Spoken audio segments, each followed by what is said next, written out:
clarify, the need for more lethal aid, is there any suggestion that that's not, that the support is not there? There isn't bipartisan support for that? Because we understood that it's very difficult to get that aid now in the hands of the Ukrainians. How is that being done?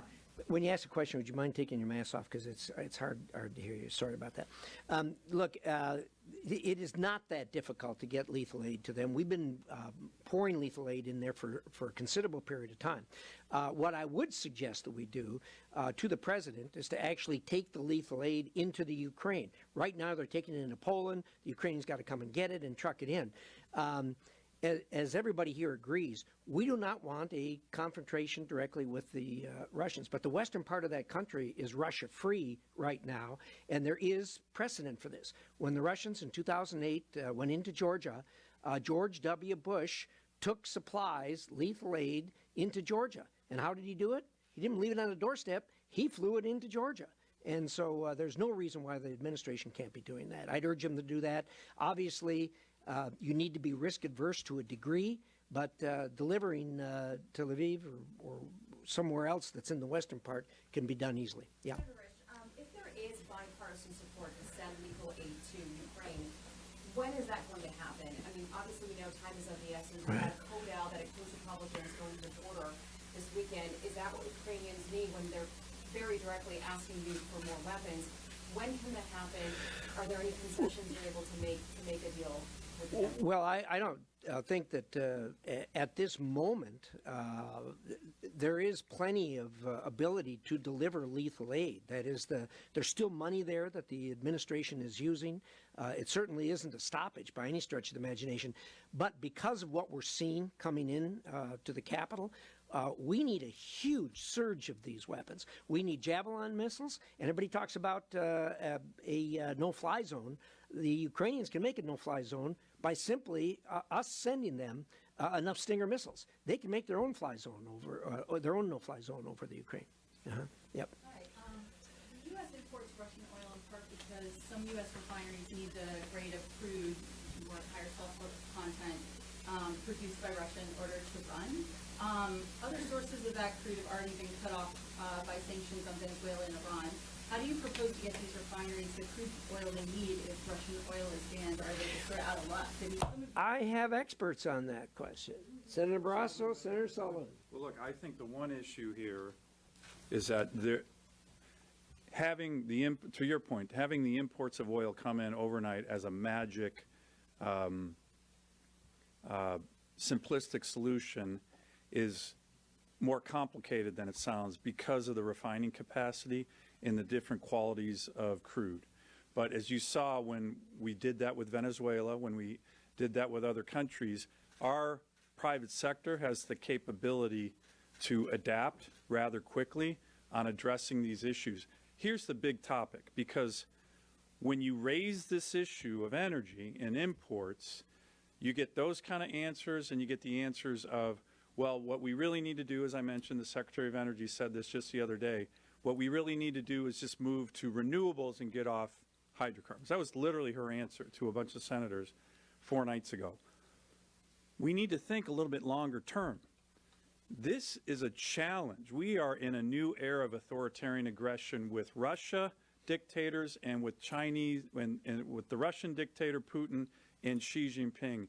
And we need to be thinking about this in 2, 3, 4 year, decade-long increments. And when you think about it from that perspective, we do have the time and capability to enable the refining capacity to take care of some of the challenges that you just mentioned. It's not going to happen overnight, but it's also not an excuse not to take action now. And what they're doing is they're using that as the excuse. But if you ban it now, what are you saying to these refineries? Are you going to provide exemptions? Are you going to provide a phase-in? Like, how do you protect these U.S. refineries from not being able to run?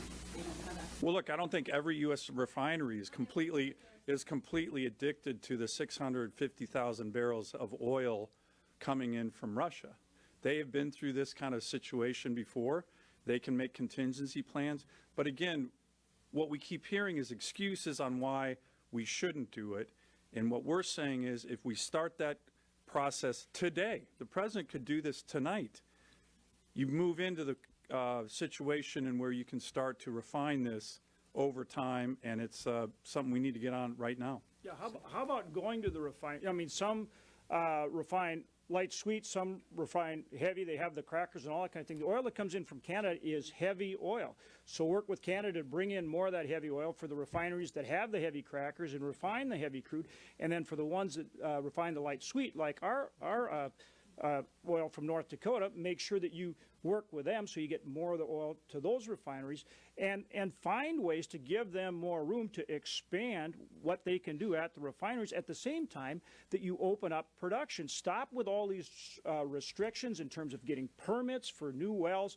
You know, work to get transportation in place, whether it's the pipelines, but also the rail. We move a ton of oil by rail, so let's do more of that. Natural gas. We have stranded natural gas in North Dakota. Start doing all these things now. It takes some time, but you'll see some impact in the short term and more impact over time.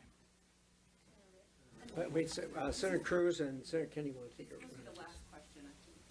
So, Senator Hoeven is exactly right that the crude oil being produced in Canada and the tar sands is very comparable to the Russian crude oil. That's precisely the crude oil that Joe Biden shut down when he canceled the Keystone Pipeline. The consequence of that, Biden destroyed 11,000 jobs in the United States. He destroyed 8,000 high-paying jobs, and he shifted jobs from Canada and America over to Russia. It is literally America last. We can have access to that same crude from Canada, which is our friend, instead of from Russia, which is our enemy. But it's not just crude oil. Russia produces an enormous amount of natural gas, and right now, the United States, Texas in particular, is the Saudi Arabia of natural gas. We have massive quantities of natural gas, but in the Biden administration, there are 6 pending applications to export liquid natural gas. Last night at the State of the Union, I pulled aside the Secretary of State, Tony Blinken, and said, if you want to hurt Putin, the administration tomorrow needs to approve all 6 of those applications and start sending the liquid natural gas. And I'll tell you what really impacts Putin. If Europe likewise boycotts Russian oil and gas, the refineries that are there, they're not just going to purchase crude on the spot market. They're instead going to enter in, the producers are going to demand long-term contracts, probably 10-year contracts. If Putin starts seeing the European refineries signing 10-year contracts with American producers, with Canadian producers, that becomes a mortal threat to the revenue stream that is funding the Russian invasion. It is also a direct threat to Putin staying in power. One way this ends, and we win, is for the oligarchs and the army and the remnants of the KGB to say enough is enough and remove Putin from power. And if his actions jeopardize the economy and livelihood of Russia, it's how we won the Cold War, by effectively bankrupting the Soviet Union, and that economic might is power we still have today. Senator Kennedy. I think Senator Hoeven answered your question, but what I want to do is encourage you to look at this problem longer term and from 35,000 feet. Name 2 countries who don't give a damn about reducing CO2 emissions: Russia and China. Name other people in parts of the world that do care about reducing CO2 emissions: the West, Europe, the United States of America. John Kennedy. I care. The reduction of CO2 emissions is an important policy. So is national security. And what Russia and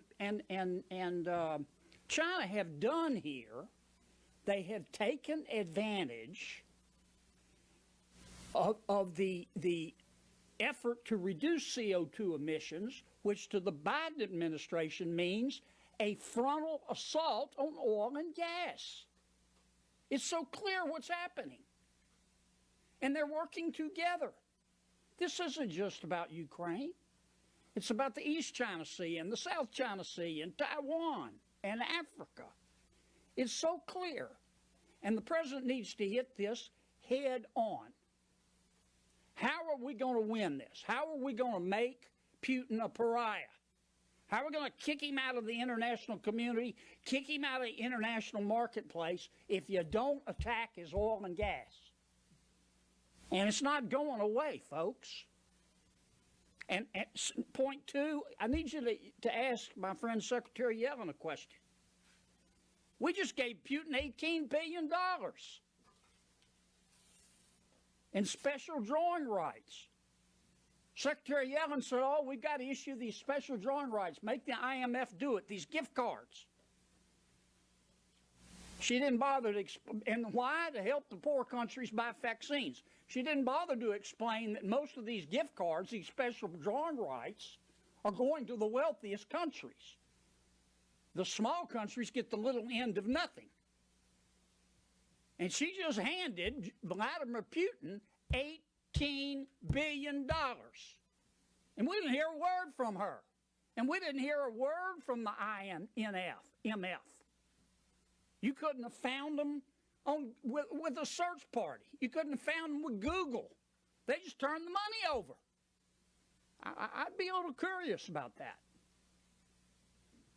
I talked too long. I'm sorry, Jim. Well, here's what we're I going didn't to do. talk as long as Cruz, though. I just learned I'm not in charge, which is I'm not a stranger to it. I learned that at home every day.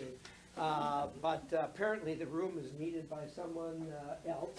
So what I'm going to do is we'll move out in the hall for anybody who has questions or what have you, and any of my colleagues who want to come along can do so. Other than that, come on out and we'll do our best.